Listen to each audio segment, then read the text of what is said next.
Hi, everyone. I am getting ready to speak with Greg Palast. Greg is an actual real journalist. So, for people who are not familiar outside of the mainstream media paradigm, Greg is a journalist whose work has been featured.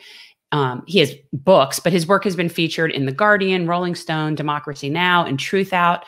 He is somebody that has spent the past few years very intensively investigating all sorts of election integrity issues and very heavily focusing on voter suppression.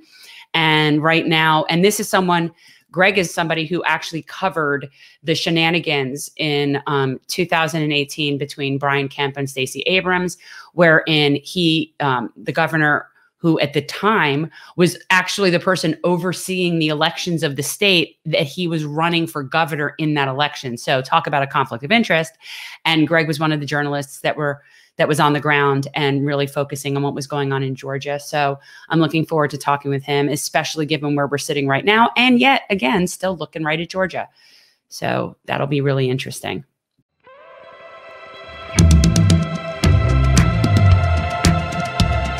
Let's talk a little bit about what happened in Georgia in 18, because I know that was just the conflict of interest that it presented as, with the Secretary of State being the person running for governor overseeing his own election. And I know that there was a whole lot of suppression that went on there. Mm-hmm. So if you could just sort of talk a little about what happened then, and then we can look at what's happening now. Yeah, for those who don't know me, I'm Greg Palast, and I'm the author of a book, The Best Democracy Money Could Buy. I'm an investigative reporter. I work on these issues, starting with The Guardian in 2000, vote suppression issues, the racial vote suppression. That's a fancy word, by the way. I never use vote suppression because, hey, someone steals your car, you don't say, my car's been suppressed. You know, it's that. And in Florida, they stole it by purging is the word, purging thousands of people from the voter rolls in Florida. And saying that a bunch of black people, and we're not guessing about their race because it says it right on their voter form, BLA. Right. They removed a lot of BLA voters on the grounds that they were felons who couldn't vote. Not one. They were all innocent of anything but voting while black. So I continued these investigations, not only for The Guardian, BBC Television, then Rolling Stone and Al Jazeera. And in 13, I got some information that there are all kinds of shenanigans going on in Georgia. And I went down, and Martin Luther King III told me, look, Georgia's a blue state. They just won't let us vote. And so I investigated, and I was able to get an inside secret document from the offices of Brian Kemp, then the Secretary of State, a list of people that they were going to purge, 500,000. And it was phony as a $3 bill. They started out by removing people who they said voted in 2 states. And there are 500, I can't make this up. I have a book that I just put out this year called How Trump Stole 2020, The Hunt for America's Vanished Voters. Now, by the way, it was not a prediction, it was a warning. Though on the other hand, the fact that we are still here Friday without a decision shows you, despite the polls, despite everything. So what happened here? The answer is mass vote suppression in Georgia, Michigan, Wisconsin, North Carolina, Ohio, and several other states. And this started out in Georgia, where they first took this stuff for a test drive. So they removed 568 people named James Brown, saying that they were registered in other states, because believe it or not, they found a James Brown in Motown in Detroit. Oh my God, there was another James Brown? That's right. But of the 568 James Browns, almost none of them even had a matched middle name, but they didn't care because they know what color James Brown is. And in fact, I have 2 films on this. Well, I have several films for Salon and BBC and others, but Leonardo DiCaprio just released 2 short films of mine. One is only 1 minute long, but it tells you everything. They're both called The Purged, and they start out in Georgia. And Georgia, then I went back. So I went into Georgia for Al Jazeera and Rolling Stone in 2014, and again for Rolling Stone in 16. So I've been on this case for 7 years in Georgia, knowing what they were up to and knowing that it would change America if we could change Georgia, and exposing the steal. I'm not for, by the way, I'm not for, against, Biden, Trump, whatever. Let the voters choose. But that's the point. Let's let the voters choose this time instead of the trickery. And so in 18, I went back when Stacey Abrams was running for governor. Well, first of all, in 17, I went back for Democracy Now! And uncovered the theft of the election, the special election with John Ossoff in the 7th Congressional District. That's when I first met John Ossoff and began looking at the games being played there. And there, you know, what was critical was the attack on the Asian American voters. Ossoff won, except that they mounted a full-scale attack on his voters, his Asian American voters, which is in the tech corridor there. Asian Americans, by the way, used to vote Republican. They became targets when they started voting like they were black, about 75% Democratic. And right. So basically, vulnerable groups that vote Democrat go away. Those are the people we purge. Yes. Well, what they do, it's very simple. If you remove black people, Hispanics, Asian Americans, and young people, well, you're removing voters of color. The color is blue. Now, it's not my job to save the Democratic Party from this racial purge operation. And in fact, the Democrats couldn't give a damn. No. No. They were, I'm going to tell you right now, they weren't crazy about Stacey Abrams taking over their party. And as far as when I say their party, the white Georgians, they are not too crazy about the changes in Georgia. They're happy to win elections again. But remember, Jimmy Carter came out of Georgia. So, you know, with the phrase he wanted, just like, you know, when Trump said, people are horrified when you hear Trump say, when you hear Trump say, you know, I'm saving the suburbs from low income housing. Well, actually, that was actually a platform position of Jimmy Carter, who said that neighborhoods should maintain their ethnic purity. That's a quote from James Carter. And so, you know, you can't take the Jim Crow out of the old boys. But I decided maybe I could help take Jim Crow out of Georgia. Yeah. So where else is there big issues? Where else are there big issues that you've noticed besides Georgia? Ohio. Well, so what I did was, in How Trump Stole 2020, I say they took the Georgia system of removing voters, and it was spread across the nation through the GOP secretaries of state. These are the scummy little political hacks that we put in charge of elections. I mean, I assume that they do that in Russia and Red China, but most nations don't have political hacks run your state elections. And we have them all over America, Democrats and Republicans.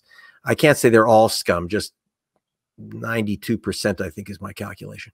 Yeah, I think that too. I've always thought that it's really screwed up that we have two private clubs that control the election apparatus in this country. That's right. In other words, so it's a horrible game, but the GOP is so much better at it. And they have an advantage. They know that if they remove a certain color of voter or a certain age of voter, that they have an advantage. So they took the Georgia method of purging voters. And in 2018, well, first in 2018, I covered the Stacey Abrams, Brian Kemp election. I had originally interviewed Kemp and Abrams. I tried to get to Kemp. I got Abrams in 14 and first showed her the purge lists. So then in 18, she ran, and they used those lists to destroy her and to steal the election away. They removed 340,134 voters illegally. That's 1/3 of a million, including, famously, while the papers never reported that, I got tremendous coverage for one single voter. You know, it's the Anne Frank effect. Yeah. Which was Christine Jordan, 92 years old at the time. And she was thrown out of the polling station. I was there because they said that she had moved out of Atlanta. And then after she was thrown out that night, I went to the home that they said that she had moved out of, and therefore, you know, if you move out of Atlanta, you can't vote there. They figured out how to remove 1/3 of a million people who never moved anywhere. We got the absolute information. We hired, by the way, which the state didn't do, even though they're required to do it by law. We actually hired the post office. So then I put out this year, and then right after that, Stacey Abrams formed a non-partisan organization called Fair Fight, and she hired my technical team. We wouldn't work with her until she went nonpartisan. And then this year, in 2020, the ACLU issued a report by my team called Georgia Voter Purge Errors. And I also, that followed my winning a federal court case against the Secretary of State. First, Brian Kemp, who was Secretary of State while he's running for governor. So he elects himself because he gets to choose. Hey, if you remove 1/3 voters that you don't like, I can win any election if I do that. And he had one other guy he owed for that, a guy named Donald Trump.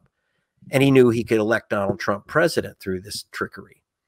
But, the Democrats weren't even thinking about Georgia back in 2016. No matter, I was screaming about this stuff, but it's not my job to save Democrats from themselves. So I don't know that anybody can save Democrats from themselves. So they wrote off Georgia in 2016, which is crazy. And in fact, they wrote off Georgia. Just so you know, they actually wrote off Georgia this year. No one's more shocked than the Democrats that Biden has taken Georgia. They're stunned. They're stunned because they're always stunned. They're stunned that they lost states that they should win. They're stunned that they win states that they should lose. So they're always walking around kind of stunned. But it's not, I don't care. I'm talking about saving voters. I'm not trying to save the Democrats. Right. That's a tough one. But I'll tell you this. So the ACLU put out the stuff. We had so I did a film, and I hope everyone goes to gregpalast.com, takes a look at if you'll see the film released by Deborah Messing and with Deborah Messing narrating. It's 14 minutes, the longer version, 1 minute, the short version. You can't miss. Just go to gregpalast.com and it really lays it out. It starts in Georgia and explains how this method of wiping out voters that you don't like off the voter rolls and then pushing them to and then it pushed out to Michigan, to Wisconsin, to North Carolina and other states, and Ohio. Look, Ohio's a blue state. They just removed over almost 1 million, over 750,000 voters from the voter rolls illegally. It's just that simple. And they use ugly stuff. People went crazy when Texas says you can have one single drop-off box per county. Well, let me tell you something. That's bad, but at least a drop-off box, you just stick in the envelope. You can have 1,000 people in an hour drop off letters. They have to drive far. But in Ohio, it was far worse. They said only one voting station per county for early voting. Now, understand 70% of black people in Ohio vote early. And they gave them one voting station each per county. So that meant Cleveland, Cuyahoga County, Cleveland, with 1 million people had one voting station. I was in Dayton, one voting station. That's Montgomery County. People were waiting 5 hours in line, 7 hours in Cleveland. I didn't see zero media reports on that. None. And this is just a straight steal that they were trying. And then when they got to the end of the line, they didn't even get votes. They got absentee ballots to fill out, which it's easy to knock out absentee ballots. That's the other dumb thing that the Democrats did this year is move to mail-in voting. About 1 in 5 mail-in votes are thrown in the trash, just so you know. That's nice to know. There's several aspects of the whole concept of election integrity issues. And obviously the front line, the beginning of it starts with the voter suppression. And then the next phase is what we're talking about now, which is hindering the actual voting mechanisms by reducing polling locations or making them wait longer in line. So it's all different steps to suppress certain voters. So what would you say, what can we do going forward? I mean, and especially given that every state is different, what is the best way for people to be vigilant and make sure that we're doing everything we can to not have these issues? Well, there's two. Let me break it in two parts. One is protecting your own vote, and then the other is protecting America's voting. So on the personal level, one of the things we did with our DiCaprio films is that we, which were seen by 7 million people. It ends with go to savemyvote2020.org and see if you've been purged and removed from the voter rolls. One of the things that a campaign we launched, which people hadn't thought about. People talked about voter registration drives endlessly. I was talking about Reverend Jackson about this. And, he'd been doing, putting millions of people on the voter rolls. But then no one was noticing that they were, as quick as you put people on the voter rolls, they're purging them, they're removing them. And people don't even know it. That's why they show up at the polls and they say, you can't vote here. You're not registered anymore, like Mrs. Jordan. By the way, I just got the word. Mrs. Jordan did vote, did go out and vote yesterday. Excuse me, on Tuesday. Good. We're back on the voter rolls. We got her back on. So the thing is that you have to check your voter registration, protect that of others. So you have to check your registration constantly. I know even here in California, I was removed from the voter rolls and I re-registered. And they have used all kinds of cockamamie tricks, but it's usually targeted again at young people. So always check your registration. Don't be like Mrs. Jordan. She was registered. She was going to vote for her 50th year. She's not, 50th year voting since 68, since her cousin was murdered. And so they took it away. Yeah, exactly. There's savemyvote.org. Yeah, I'm just putting that up. I'm having trouble figuring out how to put things in my comment section, but I'm able to share screen right now. So everybody should check out and make sure that their registration is savemyvote2020.org. Okay. And if you are in Georgia, we're going to have a runoff, 2 runoffs for the Senate, probably 2 runoffs. By the way, we may even have a presidential runoff, just so you know, because Biden, if Biden gets within 0.5%, there either may be a recount or a runoff. It may not make the difference. So, but look out. So on a personal level, everybody check your voter registration. Check your voter registration. Don't ever mail in your ballot. If you have to, you can do like me and you fill out the ballot and you drop it off. That's what I did. That's what I did. But I still prefer in precinct voting, and I'll tell you why. Again, 1 in 10 ballots which are mailed out are never received in time, or they don't get back in time through the post office. So that's 1 in 10 mail-in ballots. So you avoid that by putting it in, taking it right to the polling station or putting it in a drop box.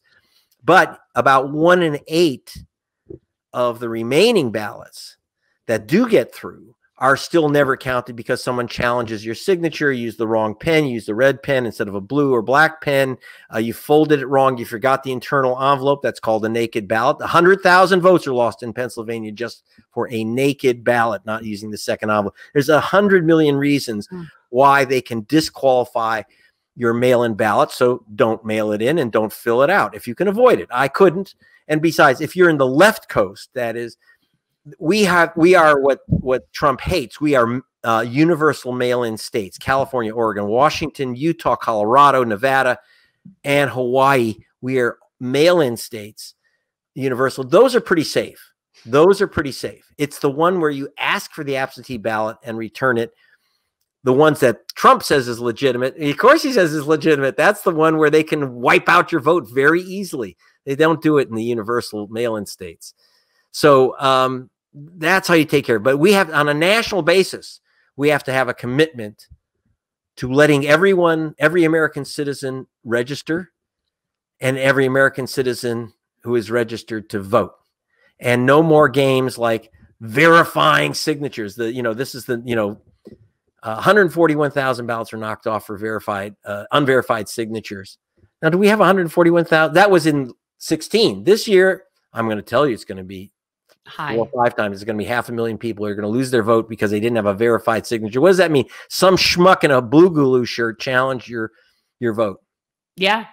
And we don't have hundreds of thousands of forgers in America. And by the way, the whole point of knocking out a vote is that it's supposed to be a stolen, forged signature. Well, why don't you arrest the forger? Arrest someone. Contact the voter. You know that the states have your phone numbers. They have your emails.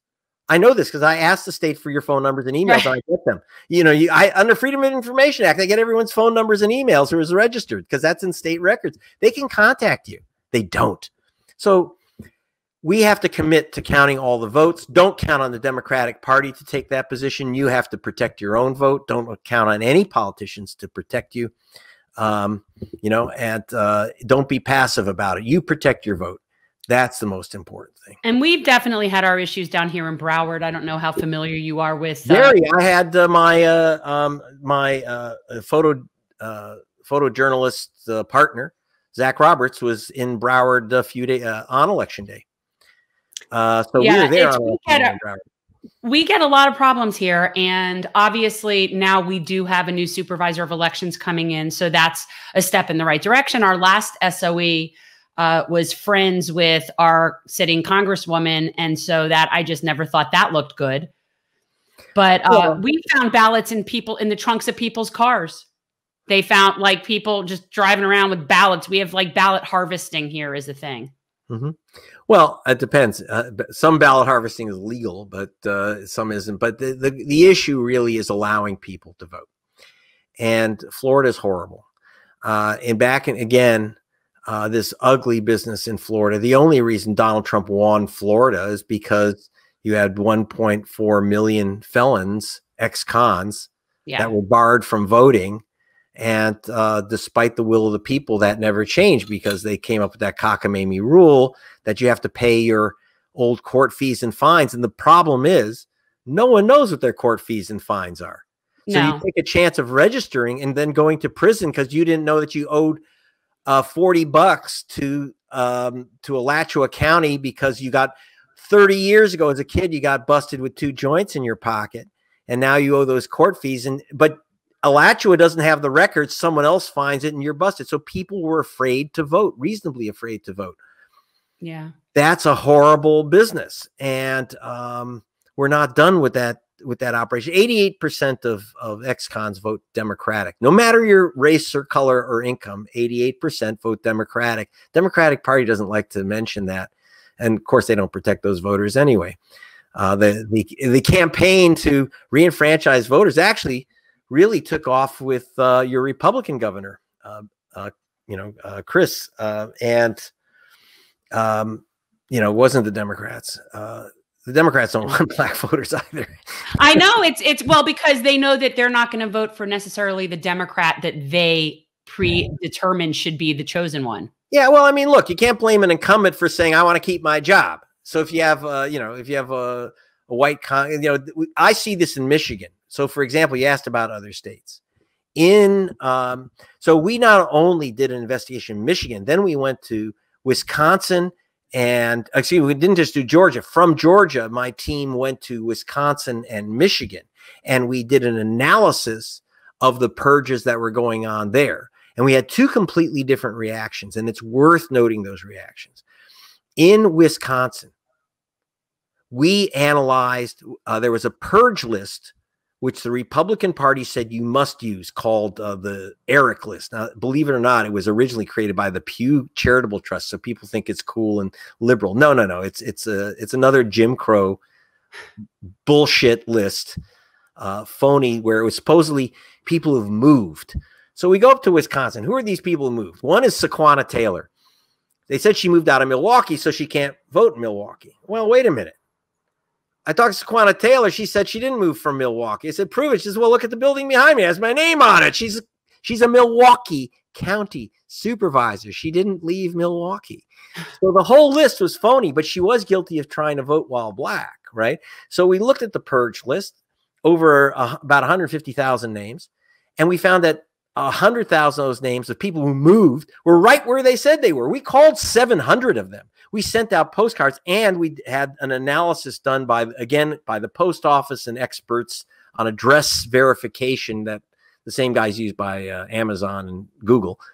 And it was a phony list. And we talked to the people that were being thrown off, students like Asian American student Pio Kwa.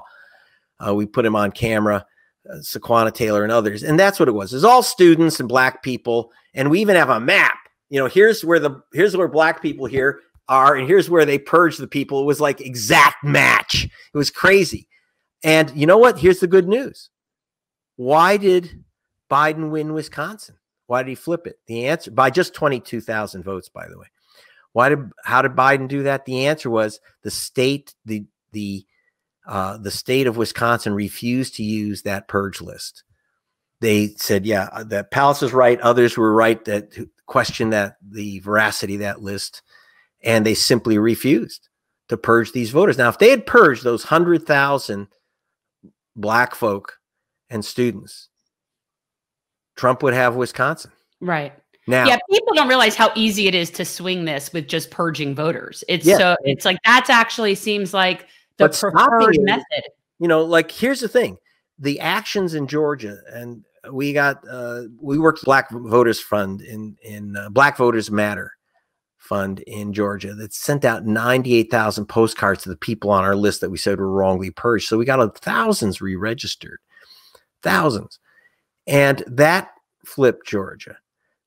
Fighting the purge in Wisconsin helped flip Wisconsin. And again, it's not whether I'm for or against Joe Biden. I'm for the voters being able to vote. Yeah. And then Michigan. Now we go to Michigan. Now the Republicans were thrown out of office in Michigan because of when the Democrats won in 18. But there, now, just so you know, in Wisconsin, the lieutenant governor is an African-American named Mandela Barnes. He pushed against the purge. He's a good fan of my work and my film, The Best Democracy Money Can Buy. He actually sponsored a showing of it. And that's so having an African-American official is key here. You go to Michigan, where you have a white party that's really pretty much afraid of Detroit African-Americans taking over the Democratic Party. So there's no question about it. And they were actually hostile. The new Democratic Secretary of State has absolutely refused to return the voters wrongly purged by her Republican predecessor. And now Michigan is Detroit and the auto workers. How do you lose Michigan? Well, Hillary Clinton didn't do anything about voter purging when she ran in 2016, and she also decided to defend NAFTA, so that didn't help. But Biden, if it weren't for, he almost blew Michigan because of the failure to protect the black vote in Michigan, so he almost lost it. Nevertheless, we definitely, we pushed ahead anyway, despite not only resistance from the Democratic Party, but downright hostility.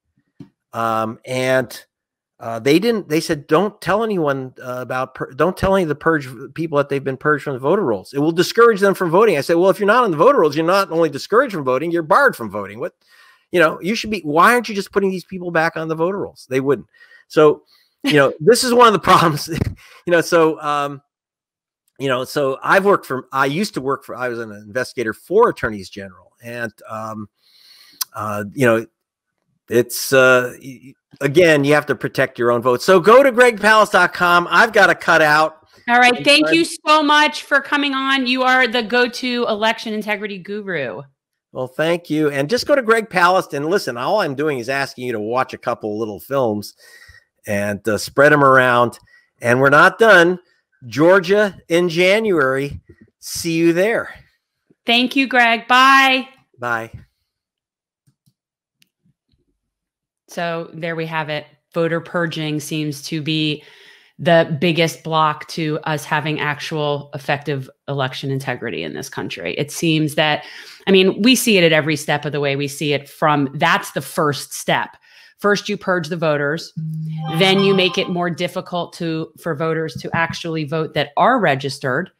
And then you also have the additional luxury of being able to screw with counting mechanisms and machines, especially since most of us use the exact same voting machine. So there are several steps, but it sounds like purging is definitely our biggest problem. So hope everybody enjoyed that little insight into purging and what's going on with that. And everybody needs to be vigilant. Everybody check and make sure that you're still registered.